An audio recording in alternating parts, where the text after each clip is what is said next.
Hi, I'm Zach Kozuchowski from GolfWRX.com, and I'm here with Jeff Barton, who's the tour specialist here at Nike's The Oven in Fort Worth, Texas. Now, Jeff, tour specialist means you have the chance to fit guys like Charles Schwartzel. You're going to fit this afternoon, but also the average Joes, right? Zach, correct. Yeah, I'll fit any visitor who comes into the oven. Now, you had a chance to fit us, actually, these last 2 days in the trip, and you have sort of an interesting take on iron fitting. Now, on our website, the guys really get into specialty tour equipment and feel and looks and things like that, but as a fitter, you're looking for something a little bit different, right?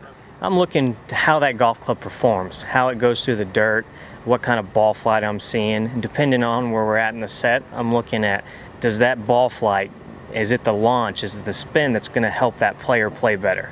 You know, when it gets longer, the longer irons in the set, is he creating enough height? Is he creating enough spin to create the right land angle so he can stop that golf ball in the pin?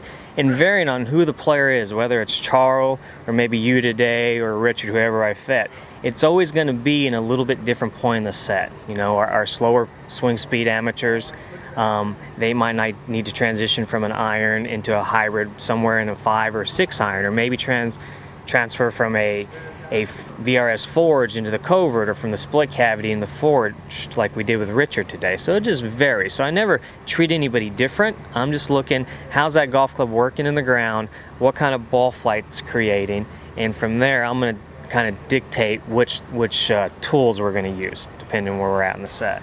One of the most common misconceptions on our site especially is a lot of the better players take the time to get fit and get tuned, but the 20 handicappers think, I don't know how much better I might be able to do. Maybe I should just buy it off the rack.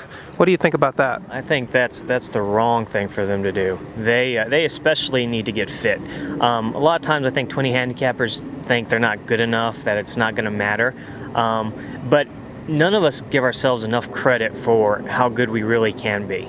And you can take somebody who's a 20 handicap who has the total wrong specs and get him into specs that fit his height, his arm length, you know, the type of golf swing he has, and you can see some dramatic changes. I see it all the time.